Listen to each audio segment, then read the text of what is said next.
Bienvenue à un autre mercredi de l'éveil. C'est Awakening Live et nous allons revenir à un court enseignement.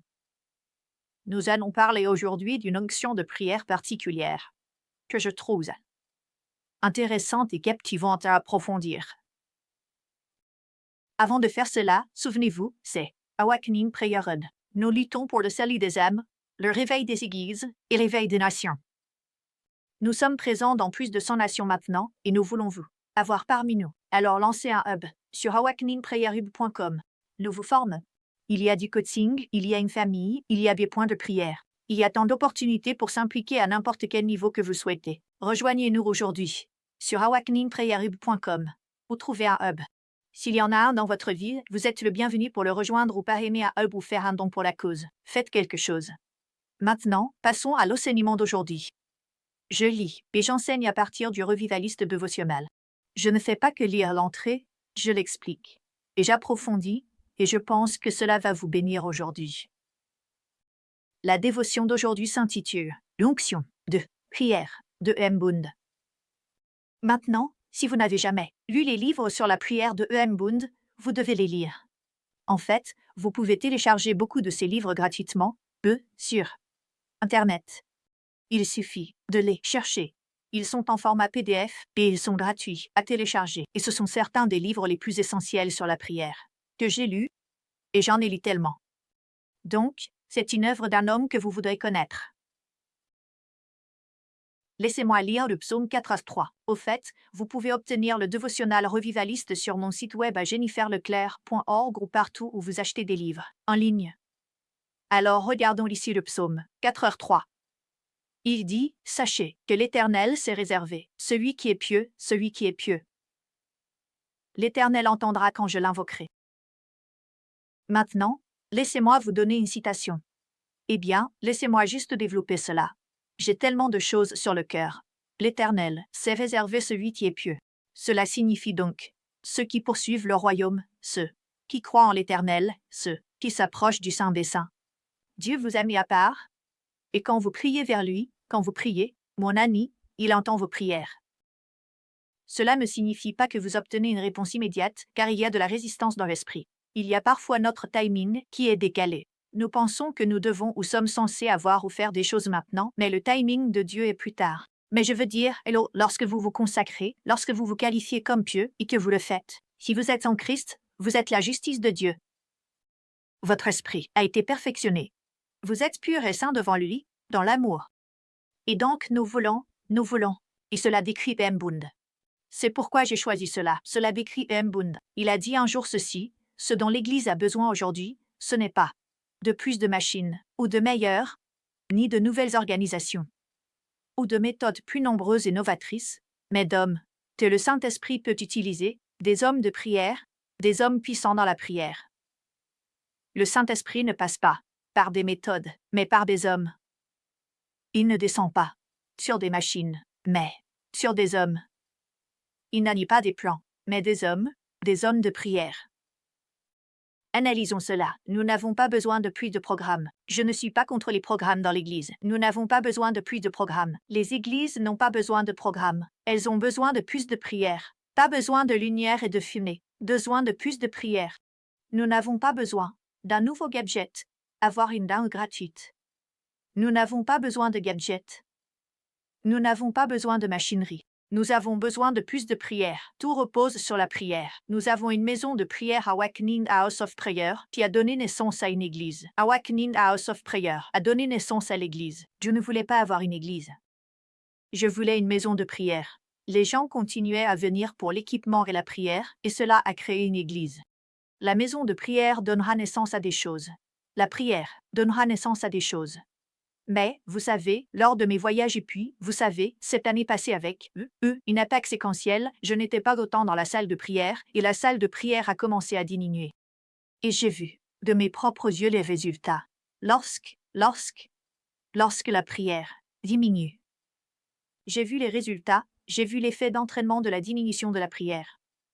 Alors je me suis ressaisie, et je m'efforce de reconstruire, de réinventer la maison de prière, parce que le Seigneur m'a dit, ceci, la prière est la clé de tout.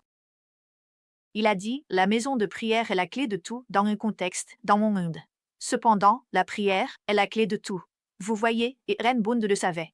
Il a dit, ce dont l'Église a besoin aujourd'hui, ce n'est pas de plus de machinerie ou de meilleures, ni de nouvelles organisations ou de méthodes plus nombreuses et novatrices, mais d'hommes que le Saint-Esprit peut utiliser, des hommes de prière, des hommes puissants dans la prière, et cela vaut aussi pour les femmes. Le Saint-Esprit, a-t-il dit, ne coule pas à travers des méthodes, mais à travers des hommes. Ce n'est pas la méthode, c'est le message. Et vous pouvez ne pas être d'accord et dire, eh bien, nous avons besoin de ces nouvelles méthodes pour la nouvelle génération. Je comprends que vous deviez peut-être aborder les gens de différentes manières. Paul a dit aux Juifs, j'étais un Juif, aux Grecs, j'étais un Grec. Mais en fin de compte, la prière doit soutenir, quelle que soit la meilleure méthode que vous pouvez concevoir. Sans prière, cela ne réussira pas. En dehors de Christ, nous ne pouvons rien faire. Et donc, quand nous prions, nous ne demandons pas à Dieu de prier et de bénir notre méthode, ou de prier et de bénir notre machinerie, ou de prier et de bénir notre programme. Nous prions pour obtenir son plan, son dessein, pour notre Église, pour notre vie, pour notre entreprise. Tout repose sur la prière. Il cherche des gens à élever comme intercesseurs. Jésus est assis à la droite du Père. Même maintenant, il est un intercesseur. E.M. Boone dit qu'il n'a ni pas les plans, ni les hommes, des hommes de prière. Et puis ces hommes de prière, exécutent les plans, et Dieu les gratifie et les favorise et ouvre les portes, et fournit les ressources pour que tout se réalise. Donc, ce sont les mots, cette citation que j'ai lue, c'était E.M. Boone. E.M. Boone était un pasteur méthodiste, à l'époque de la guerre civile. C'est bien avant ma naissance. Amen. Il a servi comme aumônier dans la Confédération, et il a effectivement passé un an en prison après que les troupes de l'Union l'ont arrêté. Et, il n'y a aucun doute dans mon esprit que c'est par la prière qu'il a été libéré, lors d'un échange de prisonniers. Il aurait pu mourir là-bas. Il aurait pu passer des années interminables là-bas. Mais je parie qu'il a prié pour sortir, tout comme Paul, et Silas ont loué pour sortir. Je parie que M. Bund a prié pour sortir. Donc, il sait quelque chose sur la prière dans une épreuve. Si vous êtes en prison, vous êtes dans une épreuve. Amen. Ainsi, Bund a commencé à écrire, ce qui est maintenant des livres classiques, sur la prière que j'ai mentionnée. Il a commencé à les écrire à l'âge de 58 ans. Maintenant, vous pourriez dire, waouh, pourquoi a-t-il attendu si longtemps? Vous savez, j'ai beaucoup d'idées de livres. Vous savez que j'ai écrit environ 55 livres. Et certaines des idées de livres que je ne peux pas encore écrire, parce que je ne les ai pas encore vécues. Je n'ai pas encore reçu, suffisamment de révélations pour vraiment leur rendre justice. Et je préfère attendre d'écrire un livre jusqu'à ce que j'ai une révélation plus complète de ce que Dieu m'a donné. 58 ans avant qu'il ne commence à écrire des livres, et il était profondément engagé dans la prière d'intercession de 4 heures à 7 heures du matin, cet homme priait, chaque jour. Vous savez, on disait que Jonathan Edwards priait, vous savez, 4 heures par jour. Chaque jour, avant de se lancer dans l'écriture de ses livres, il priait pendant 3 heures, avant d'écrire sur la prière. Y a-t-il, vous savez, une coïncidence que ces livres sur la prière soient si puissants? Et il a commencé à être pasteur, en fait, à l'âge de 24 ans, donc 34 ans avant de commencer à écrire ses livres sur la prière. Maintenant, dans la préface de l'un de ses livres, qui s'appelle La nécessité de la prière, Claude Chilton, Jr. Il a écrit ceci, Edward M. Sekini.